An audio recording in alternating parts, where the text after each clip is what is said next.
Benazir income support programme ਦੀ ਇਸ video ਦਾ ਮਕਸਦ ਉਂਗਲੀਆਂ ਦੇ ਨਿਸ਼ਾਨਾਂ ਦੀ ਤਸਦੀਕ ਤੋਂ ਬਗੈਰ ਪੈਸੇ ਲੈਣ ਦਾ ਤਰੀਕਾਕਾਰ ਸਮਝਾਉਣਾ ਹੈ। ਇਸ ਤਰੀਕੇ ਦੇ ਨਾਲ ਹੁਣ ਤੱਕ 60,000 ਔਰਤਾਂ ਨੂੰ ਬੇਨਜ਼ੀਰ ਕਫਾਲਤ ਦੇ ਪੈਸੇ ਮਿਲ ਗਏ ਨੇ। ਜੇ ਤੁਸੀਂ ਬੇਨਜ਼ੀਰ ਇਨਕਮ ਸਪੋਰਟ ਪ੍ਰੋਗਰਾਮ ਵੱਲੋਂ ਵਜ਼ੀਫਾ ਲੈਂਦੇ ਹੋ ਪਰ ਹੁਣ ਤੁਹਾਡੇ ਅੰਗੂਠੀਆਂ ਜਾਂ ਉਂਗਲੀਆਂ ਦੇ ਨਿਸ਼ਾਨ ਮਿਟ ਜਾਣ ਦੀ ਵਜ੍ਹਾ ਤੋਂ ਬਾਇਓਮੈਟ੍ਰਿਕ ਮਸ਼ੀਨ ਤੁਹਾਡੀ ਤਸਦੀਕ ਨਹੀਂ ਕਰਦੀ ਤੇ ਪਹਿਲਾਂ ਕਿਸੇ ਦੂਸਰੇ ਮਰਕਜ਼ ਤੇ ਜਾ ਕੇ ਦੁਬਾਰਾ ਕੋਸ਼ਿਸ਼ ਕਰਕੇ ਵੇਖੋ। ਇਹ ਗੱਲ ਯਾਦ ਰੱਖੋ, ਇੱਕ ਮਸ਼ੀਨ ਤੇ ਸਿਰਫ 8 ਵਾਰੀ ਕੋਸ਼ਿਸ਼ ਕੀਤੀ ਜਾ ਸਕਦੀ ਹੈ। ਜੇ ਦੂਸਰੇ ਮਰਕਜ਼ ਤੇ ਵੀ ਮਸ਼ੀਨ ਤੁਹਾਡੀ ਤਸਦੀਕ ਨਹੀਂ ਕਰਦੀ ਤੇ ਨਾਦਰਾ ਦਫ਼ਤਰ ਜਾ ਕੇ ਆਪਣੀ ਉਂਗਲੀਆਂ ਦੇ ਨਿਸ਼ਾਨਾਂ ਦੀ ਤਸਦੀਕ ਕਰਾ ਲਓ। ਜੇ ਨਾਦਰਾ ਦੇ ਦਫ਼ਤਰ ਤੋਂ ਵੀ ਤੁਹਾਡੀ ਤਸਦੀਕ ਨਹੀਂ ਹੁੰਦੀ ਤੇ ਆਪਣੇ ਕਿਸੇ ਰਿਸ਼ਤੇਦਾਰ ਦੇ ਨਾਲ ਕਰੀਬੀ ਬੇਨਜ਼ੀਰ ਇਨਕਮ ਸਪੋਰਟ ਪ੍ਰੋਗਰਾਮ ਤੇ ਤਹਿਸੀਲ ਦਫ਼ਤਰ ਪਹੁੰਚੋ ਤੇ ਇਸ ਹਵਾਲੇ ਨਾਲ ਦਰਖਾਸਤ ਜਮ੍ਹਾਂ ਕਰਾਓ।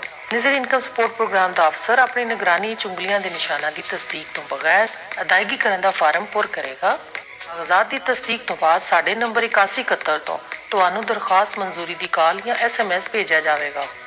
ਇਸਲਾਮਾਬਾਦ, ਪੰਜਾਬ, ਸਿੰਧ ਤੇ ਬਲੋਚਿਸਤਾਨ ਦੀ ਔਰਤਾਂ ਨੂੰ ਇਤਲਾਹ ਦਿੱਤੀ ਜਾਂਦੀ ਹੈ ਕਿ ਜਿਹੜਾ ਰਿਸ਼ਤੇਦਾਰ ਤੁਹਾਡੇ ਨਾਲ ਪਹਿਲਾਂ BISP ਦੇ ਦਫ਼ਤਰ ਗਿਆ ਸੀ ਉਹਦੇ ਨਾਲ ਹਬੀਬ ਬੈਂਕ ਦੀ ਦੱਸੀ ਜਾਣ ਵਾਲੀ ਬ੍ਰਾਂਚ ਤੋਂ ਤਸਦੀਕ ਕਰਾਉਣ ਦੇ ਬਾਅਦ ਤੁਸੀਂ ਵਜ਼ੀਫਾ ਲੈ ਸਕਦੇ ਹੋ। ਜੇ ਤੁਹਾਡਾ ਤਾਲੁਕ ਸੂਬਾ ਖੈਬਰ ਪਖਤੂਨਖਵਾ, ਗਿਲਗਿਤ ਬਲਤਿਸਤਾਨ ਜਾਂ ਆਜ਼ਾਦ ਕਸ਼ਮੀਰ ਤੋਂ ਹੈ ਤੇ ਫਿਰ 8171 ਦੇ SMS ਜਾਂ ਫੋਨ ਕਾਲ ਦੇ ਜ਼ਰੀਏ ਇਤਲਾਹ ਮਿਲਣ ਦੇ ਬਾਅਦ ਤੁਹਾਨੂੰ BISP ਦੇ ਦਫ਼ਤਰ ਦੁਬਾਰਾ ਜਾਣਾ ਪਏਗਾ। ਇੱਥੇ ਅਲਫਲਾ ਬੈਂਕ ਦਾ ਨੁਮਾਇੰਦਾ BISP ਦੇ ਅਸਿਸਟੈਂਟ ਡਾਇਰੈਕਟਰ ਦੀ ਮੌਜੂਦਗੀ ਵਿੱਚ ਤੁਹਾਡੇ ਸ਼ਨਾਖਤੀ ਕਾਰਡ ਨੰਬਰ ਸਿਸਟਮ ਵਿੱਚ ਦਰਜ ਕਰੇਗਾ।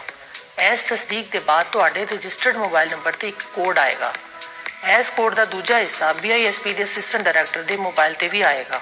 ਬੈਂਕ ਦਾ ਅਫਸਰ ਇਸ ਮੁਕੰਮਲ ਕੋਡ ਦਾ ਇੰਦਰਾਜ ਆਪਣੇ ਬੈਂਕ ਦੇ ਸਿਸਟਮ ਵਿੱਚ ਕਰੇਗਾ ਤੇ ਸਿਸਟਮ ਦੀ ਤਸਦੀਕ ਦੇ ਬਾਅਦ ਤੁਹਾਨੂੰ ਰਕਮ ਦੀ ਬਕਾਇਦਾ ਅਦਾਇਗੀ ਹੋ ਜਾਵੇਗੀ।